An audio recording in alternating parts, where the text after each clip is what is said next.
Su conferencia se titula Exopolítica y la revolución de la solución energética. Recibámoslo con un aplauso.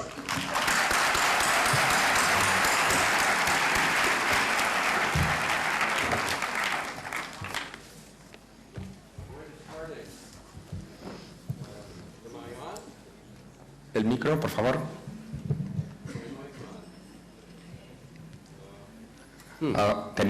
Try again. Try again. No. Testing, testing. Okay. Houston, we have a problem. Okay. Am I on? Can you hear me? All right, good. Buenas tardes. ¿Cómo está? Well, I just want to let you know that I'm very privileged to be here in Spain, speaking to you now in English. I wish it were Spanish. It will be, I promise, in a few years, because Meredith and I live in Ecuador, living on a beautiful retreat in the Andes where we're hosting conferences like this one. Maybe not as big as this, but nevertheless, we are doing that on subjects that are near and dear to all of us. And today, this trip for us is an extraordinary one. It's the 5th week of a tour of Canada and Europe, and we're returning back home afterwards. And it's because the subject that we've been asked to address is obviously the most important one in the history of our planet. And it involves not only disclosure of the UFO ET phenomenon, but it involves the use of the new technologies of so-called free energy or clean breakthrough energy, and of consciousness, our ability to create our own reality in the physical world. And so what's happening now, I see, is the unfoldment of a magnificent future, if we can be responsible about it. 30 years ago, when I was at Princeton University in the physics department doing mainstream physics and minding my own business, I had a remote viewing experience. I had a near-death experience. And I had a healing experience. And all of that prompted me to expand my box of science, to expand the scientific inquiry that I was involved in and that my colleagues at Princeton were not involved in. And so therefore, for the past 30 years, I've been an independent scientist. Now, one disclaimer I want to make is that I am a scientist at heart and in practice. My role is not to make predictions or to vet stories of this person or that person's experience. These could well be valid or not valid in my mind, but sometimes many of these predictions are very negative. And yet it seems to me that very few of the negative predictions come to pass. Now, this doesn't mean that there isn't a conspiracy. There definitely is. There is an international elite that's kind of in charge of the agenda. And what I'm going to be proposing to you today is that we can have another agenda, a much more positive agenda, and that we can open that up for public discussion. So my work is based mostly on hard scientific evidence and verifiable data, and on a consciousness that seeks to bring the best possible outcome of any potential scenario.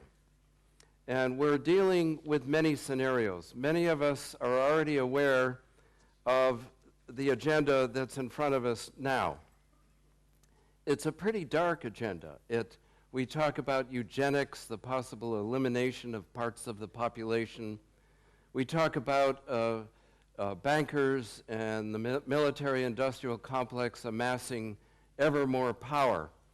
And in the face of that, we have possibilities that are magnificent, that we can truly have a sustainable world in the future, if only we have the courage to look at what those possibilities are. Today, I'm going to be talking about one of them, and that is the potential for so-called free energy, or clean breakthrough energy. Now, many of you, in the context of looking at the UFO ET question, have talked about or studied back engineering, technology transfer, and so forth. And that certainly is an aspect of it. But meanwhile, out in the public domain, there are many hundreds of free energy inventors, Teslas, if you will, in their garages and laboratories, toiling away, unsung heroes, people that have been suppressed and taken out of the mainstream of our culture. And today we'll be talking about some of them. And we'll also be talking a little bit about some books that I've published recently, one of them having to do with solutions to the most heartfelt problems we have on the planet. It's called Re-Inheriting the Earth. It's also out in Spanish. And then another book is The Energy Solution Revolution, where I actually talk about the political, social implications of a new energy economy. Now, here's a little word for those of you that might still be in the audience who are still working for the secret government. We are at a point in human history where we need to make a decision about which way to go collectively. And I want to speak to those of you that may be sitting here who may see it as their duty to be the watchdogs for those who want to maintain the current balance of power. I want to ask you if you have ever asked yourself what you want your role to be at this point in history. What do you want your legacy to be? At this time, where the number of whistleblowers who are deciding to come out is on the increase, I want to ask you which side you want to be on. How does it feel to know that the technologies that the planet needs are available or could soon become available, and yet you remain silent? How does it feel to harass your peers in the name of patriotism and enduring national security, and to protect an elitist agenda that has already given up on the chance for all of humanity to evolve and to benefit from a collective change in consciousness? Now is the time to exercise your free will and make sure that your birthright, it is your birthright to decide which path you will take at this point onward. Every moment of the rest of your life is an opportunity to turn it around for yourself. And through your contribution for the human collective to be able to evolve to its next step. The choice is yours. Thank you for that listening. It's, I think, a very important juncture of our history, because it's very clear to me, having visited the laboratories of the leading new energy and consciousness researchers on this planet, we are on the brink of a tremendous quantum leap of a new paradigm. And we need to go into it now and embrace it with all our hearts and have the courage to walk through the known into the unknown. And as they say, fear, the fear of the unknown is the biggest fear there is. There's another phrase, better the devil you know than the devil you don't know. And the fear is all around us. But we live in the stars, and we're moved at last by our greatest adventures. And so I invite you to embrace some of the information which my colleagues and I will be sharing with you during this conference. And so with some of those remarks, now we will get into the energy solution revolution. So if we could have the first slide, please.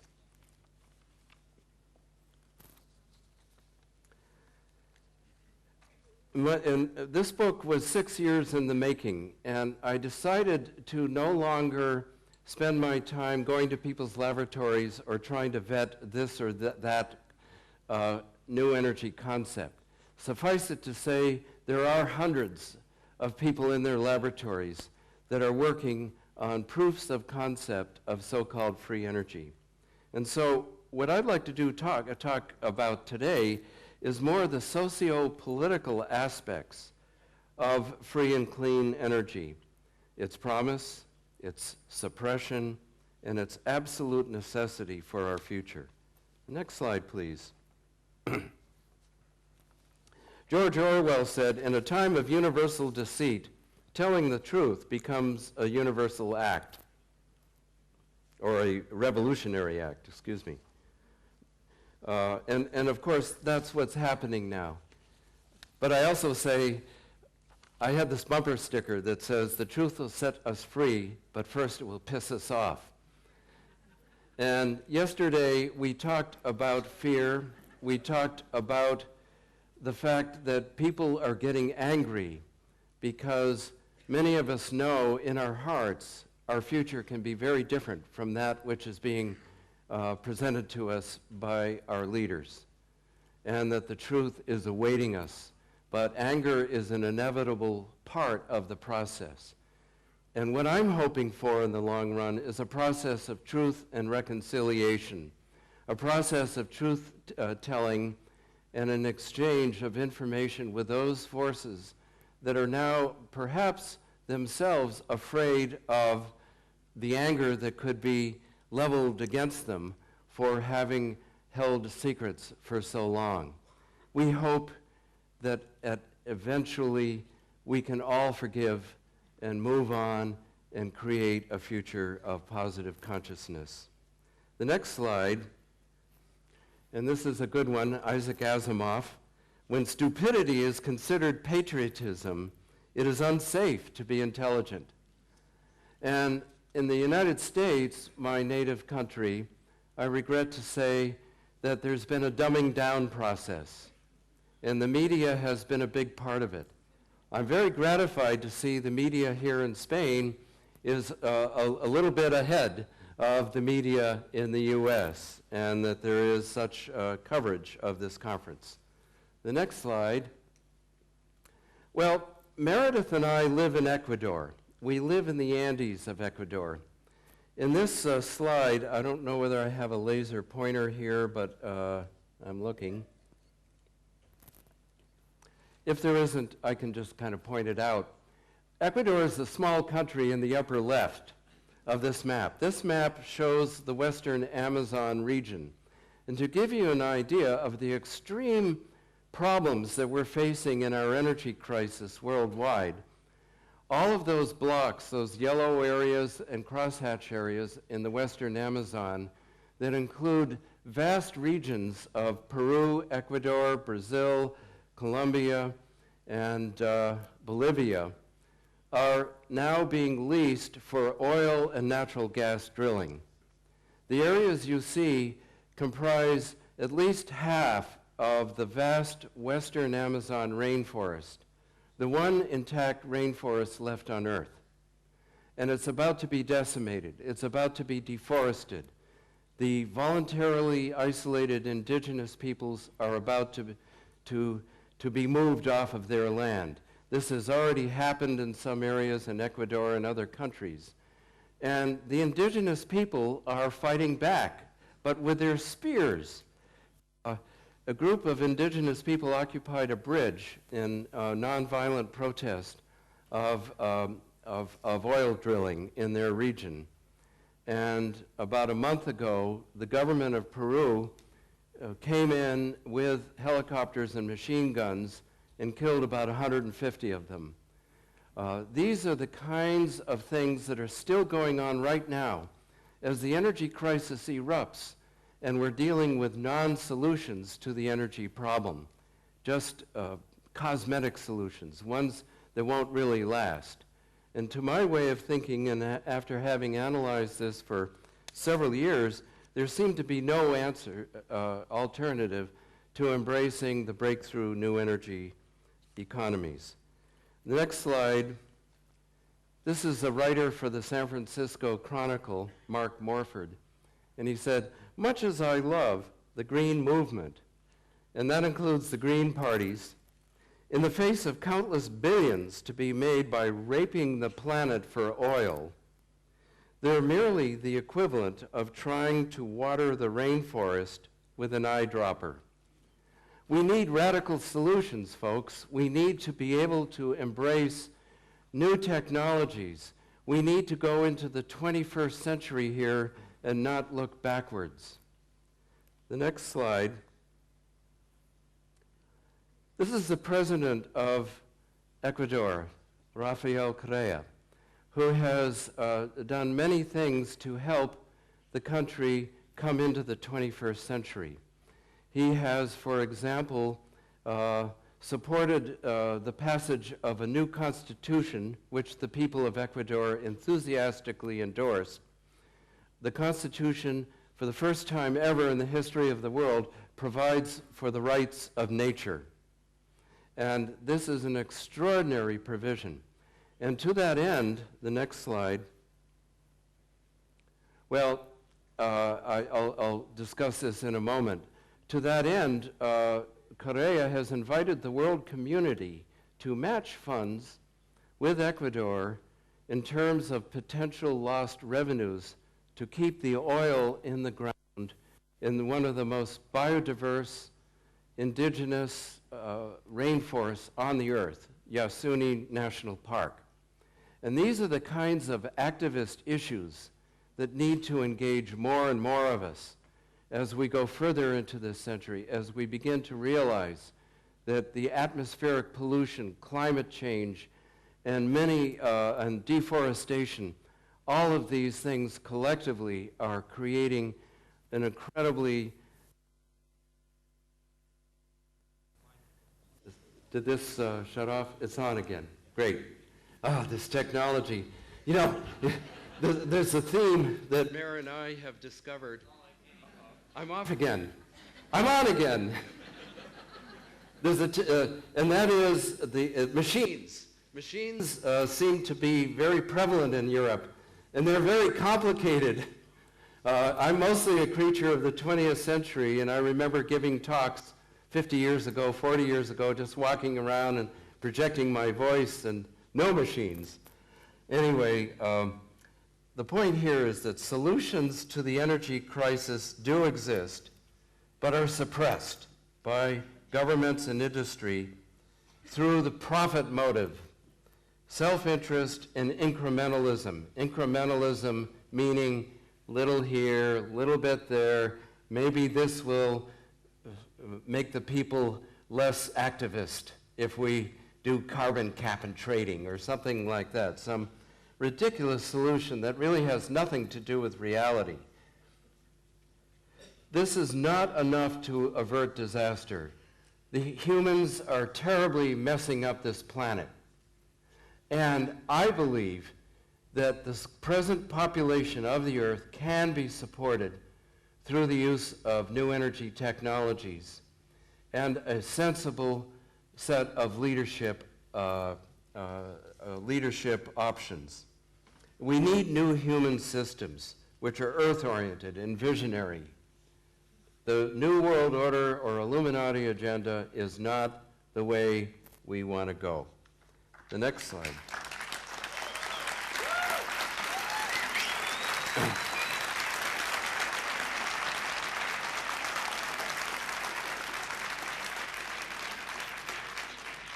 The next slide. Let's say we could create our own future instead of being subjected to others' agendas. What kind of energy source do we want? We want clean energy, really clean energy, zero emissions, minimal life cycle environmental costs, and we want it to be renewable. And it's very strange that sometimes people say solar or wind are renewable or biofuels.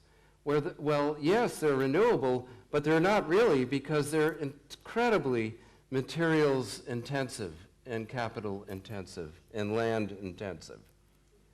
We want the energy source to be cheap. We want it to be affordable to everyone. We want to end the energy monopolies that are controlling the world. And we want the energy to be decentralized.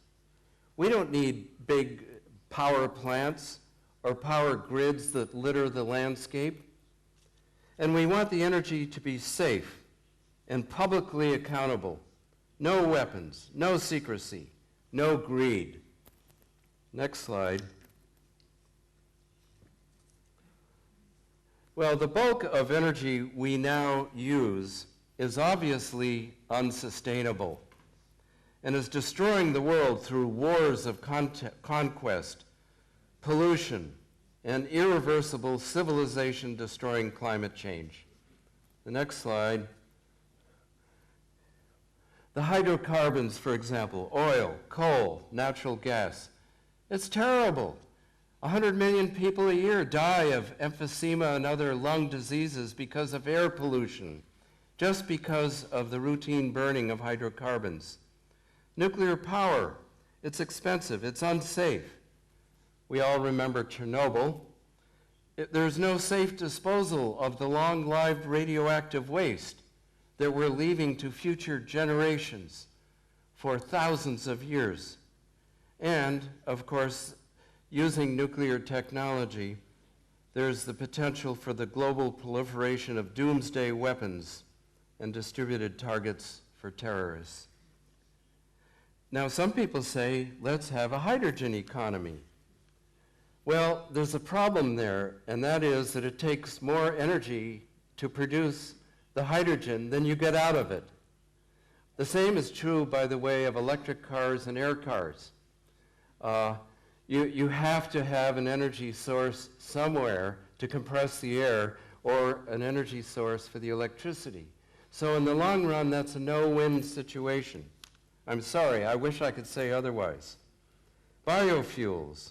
Biofuels are a disaster. They compete with agriculture.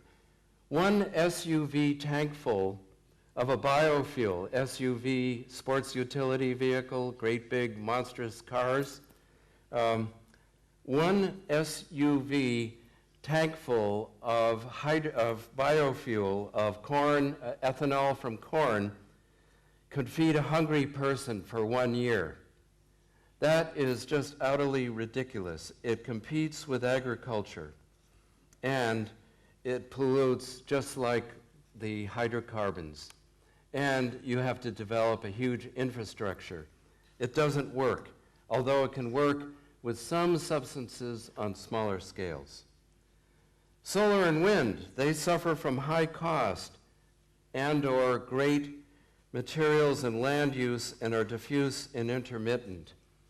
I calculated that it would cost somewhere between 20 and 40 trillion euros to develop a wind or solar energy economy to replace the current energy use on the planet. The next slide shows what we need to do. We need to go to the new energy technologies. Next slide, please. And that includes the vacuum energy, the zero-point energy. I'm going to be showing a few slides of people who are developing these kinds of energy sources. They can be magnets on a wheel. The wheel spins up, approaches a certain number of revolutions per minute. You unplug it, and it's a free-running generator if it's cleverly designed. Or there can be solid-state devices. There are many, many technologies out there.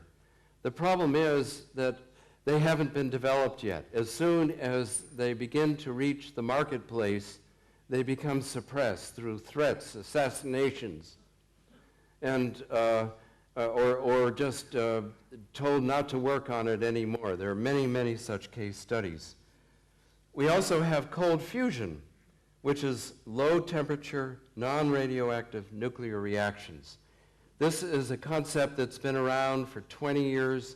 There are many competent scientists all over the world that are developing these technologies which produce huge amounts of thermal energy which can be used to run cars or power electrical devices.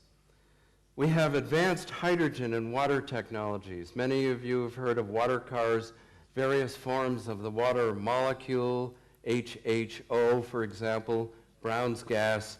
These are all concepts that are waiting for their opportunity to enter the cultural domain. Next slide. Well, for over 100 years, since the time of Nikola Tesla, hundreds of new energy researchers have been suppressed by powerful vested interests in government, industry, science, and media. But only with modest investments we can develop and make available new energy devices. Now, the next slide will say, well, some people still believe that solution energy cannot exist because it violates existing scientific laws. Well, guess what, folks? There are no laws in science, only theories. And the so-called laws of thermodynamics apply to only a narrow range of conditions. And there are many, many conditions in which those theories can be violated. Another mythology of solution energy is that it is so advanced, its use must be further in the future. We must only look backwards at what already exists. In other words, if people say, well, we have the latest solar energy or wind energy technology or biofuel technology, yeah, that's going to help a little bit here and there. But what we're talking about here are energy concepts that create billions of times more energy than any of the conventional sources. And a lot of people will say, well, this violates the laws of conservation of energy. No, actually, not at all. It's just that the system we've defined is much larger than we had previously thought. And then indeed, every point in time and space has an infinite potential energy field that we can tap. And now the UFO ET phenomenon becomes very important here because, of course, we see craft that apparently violate the so-called Newtonian laws of physics all the time through their very, very unusual motions and anti-gravity technology. Well, this is the very same thing. It's a very closely related phenomenon. Another mythology is that we can trust governments and the marketplace to support the research and development. That isn't true. Believe me, I have tried to approach the U.S. Department of Energy, which supports research in fossil fuels, hydrocarbons, nuclear power, and even a little bit for solar and wind. But they haven't listened at all to these possibilities. Next slide. So who are the suppressors of new energy technologies? It's many people. The scientists. The scientists are among the biggest suppressors because, you see, many of them, I was once one of these people. I was at Princeton and Cornell, and I didn't support new energy research because I would have lost my job. And many scientists lose their job when they start to venture outside of the box of conventional thinking. It's very interesting that throughout the history of science, these things have happened.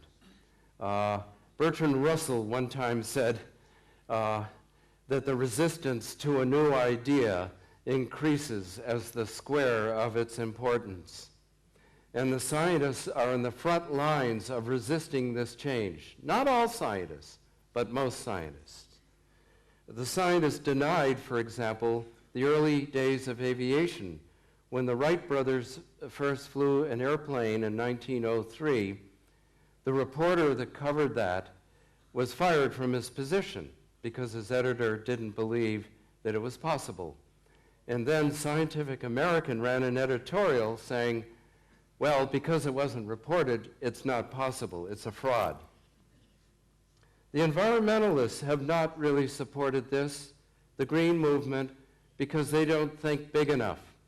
The green movement needs more vision. It used to have it.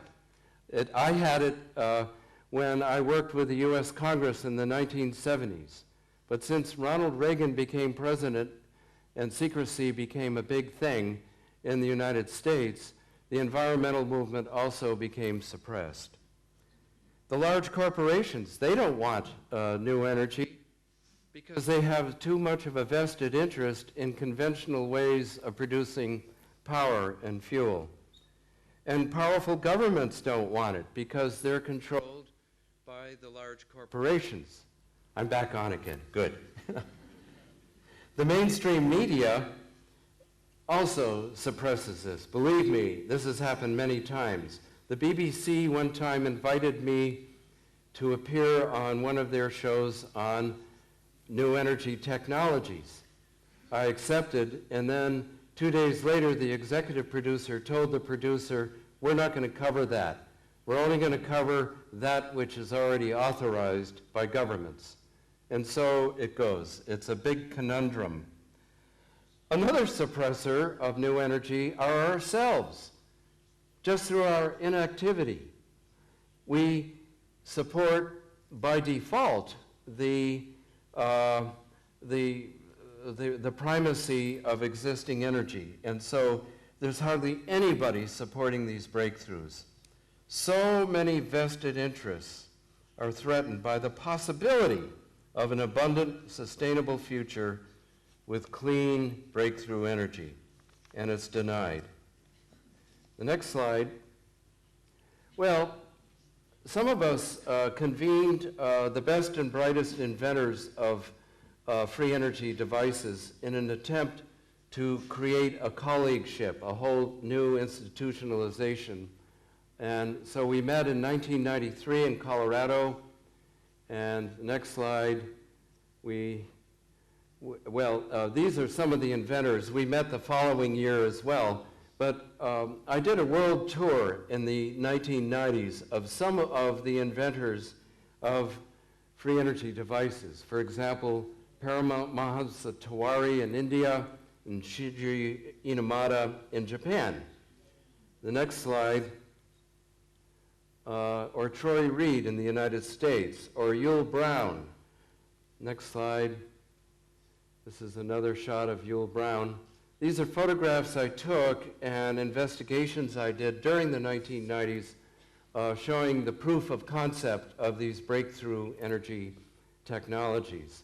The next slide, Sparky Sweet. He had a little magnetic device that was specially conditioned, a solid state device that was able to light up a bank of light bulbs. The next slide, John Hutchison from Canada, who does remarkable work on anti-gravity and free energy demonstrations. The next slide, Tom Bearden, who is one of the great minds in free energy technology and who wrote the book Energy from the Vacuum. Next slide. We also have a very sad series of sad stories where some people have been murdered, such as Eugene Mallove, the editor of Infinite Energy magazine. In 2004, he was murdered, probably in assassination. And Stefan Marinov, the gentleman on your right, who is a Bulgarian inventor and professor at the University of Graz in Austria, who was seen falling from the 10th story of his library building to his death. There are many, many people who have not survived the conditions of suppression here. We also have in the middle there Randall Mills, who has developed a remarkable technology. He's at Blacklight Power in the United States, which develops certain hydrogen plasma cells that produce about 100 times more energy than go into it. The next slide. And this was another meeting of free energy inventors and researchers held in Colorado. And there are many people that you might recognize in this photograph. Many of these people are no longer with us. One still is, and he's sort of in the front row, and that's Jim Carrey, the actor. And you're wondering, what is Jim Carrey doing with a number of eggheads that are inventing free energy devices? Well, he was filming Dumb and Dumber while we were trying to be smart and smarter. Now, the sad story here was that a software billionaire worth billions of dollars who was going to fund these overall efforts decided not to, either because somebody told him not to or because he developed the perception that there was no profit in it yet until you ascend the steep profit curve. The next slide. Well, let's go on to the next one. This is an interesting quote from Tom Bearden, but let's go to the next. Adam Trombley, who is one of the great inventors of free energy devices and was told by the government not to do it anymore, I love this quote. He says, "There's a limitless and practically useful energy anywhere you stand or sit. We can feel it and we can be it. We can tap into it with real technologies. We can light our homes and drive our quiet, clean vehicles as the wounds of our tortured Earth are healed forever. Let's take our planet back. Let's start now." Next slide.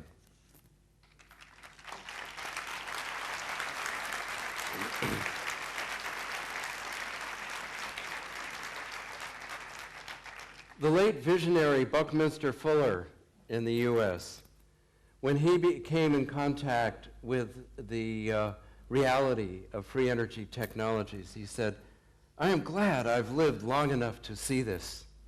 It is simply wonderful. I hope and pray you will live long enough to see the principle upon which this artifact is based become the new energy source for all passengers in Spaceship Earth." Next slide.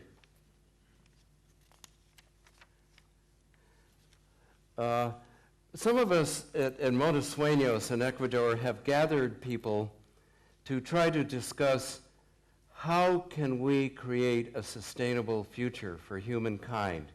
One such was called the Phoenix Gathering. We did this a year ago, and besides discussing the relocalization movement, the importance of growing your own food and coming back to the villages and having local government currencies and sustainable practices, which is, I think, very important nowadays, we also discussed the possibility of a new energy economy. We're going to go to the next one now, and the next one, and the next one. Well, we won't get into that too much. Another man who just left us from this planet, Sir Arthur C. Clarke, felt that a free energy future or cold fusion future does await us, that he's 99% sure of it, and that this is the greatest scientific scandal of all time to suppress these new technologies. And he also said one time, any sufficiently advanced technology is indistinguishable from magic. And I think that's one of the problems we all face in looking at the UFO ET phenomena, at looking at free energy, and at looking at the technologies of consciousness. The next slide. And yet, our choice of future energy sources should be openly debated. We shouldn't be suppressing the discussion of this. At the very least, they should be clean, cheap, reliable, safe, decentralized, and publicly transparent. We must transform our institutions to adapt our energy technologies to the needs of the 20th century rather than look back at the 20th century. Next slide. Well, the late Martin Luther King said this, "To ignore evil is to become an accomplice to it." And there certainly is a lot of malevolence around. I see it as a consciousness, not at blaming individuals, but a consciousness which seems to grip so many of us, and hence my remarks to ask those of you that are still working on the other side of the fence of the great divide of agendas to reconsider, to consider the journey of your soul, and to look at ways that you can expand your consciousness, go beyond the fear, go beyond the anger, and to embrace a positive future for all of humankind. The next slide. Embracing the possibility of a breakthrough energy solution revolution should be our mandate, not an idle speculation to be ignored or ridiculed or feared. And that's really the main point I want to make here, is that we're not talking about a certain future. We're not trying to talk about, well, prove this or prove that concept works or doesn't work. What we're talking about is a human effort, an Apolloprogram, if you will, to come together and research those technologies of energy and of consciousness. Now, the technologies of consciousness, I think, are just as important. And it's turning out that many free energy devices work in the presence of people who combine in positive intention. And there are many experiments out there now that show that people coming together, combined in positive intention, can literally heal, can literally produce energy, can literally create our own reality. And we see that a lot in the UFO ET phenomenon. I think that's showing the way. It's showing the way in which humanity can get beyond its fears, beyond its assumptions of materialism and reductionism, and to be able to embrace, through combined positive intention, a positive future of all humankind. There are many, many experimental proofs of the power of our consciousness. The next slide. Thank you.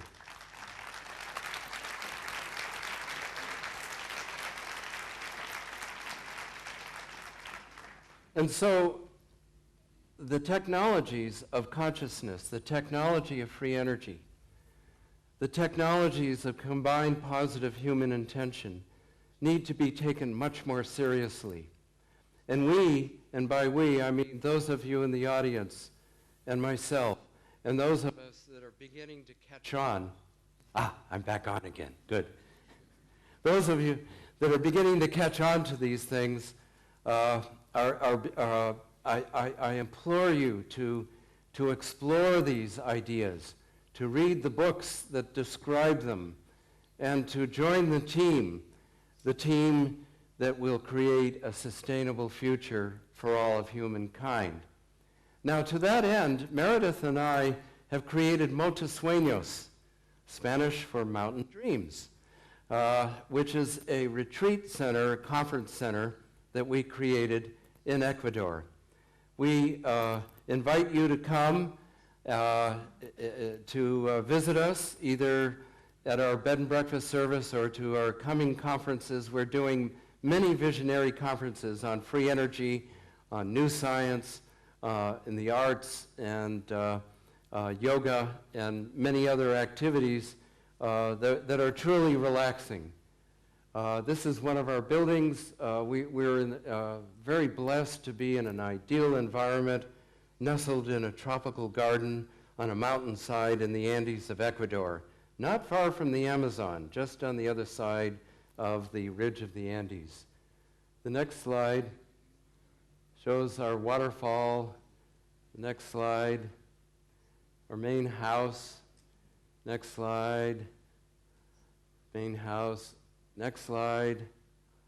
And this is the book that I've recently written, which I'll be glad to sign copies of afterwards. Next slide. And this is a view from Monte Sueños. It gives you an idea of the incredible beauty of where we live and how relaxing it is, and how it's a great place to create new ideas for humankind. Next slide. This requires an explanation, which I don't have time to describe, except that That's a Photoshop special of my alter ego, the Lapis Pig. You can check it out on the website, next slide, last slide, which gives you the information. We hope to hear from you. We invite you to look at more of the kind of information I just shared. And I'd like to just conclude by saying that we are in an extraordinary time. And it's not only about the UFO ET phenomenon and disclosure. The exopolitical future that I see for us involves a wide range of activities that would include humanity once again taking charge of our planet in a way that's benign, in a way that supports nature, in a way that we can all enjoy together. Thank you.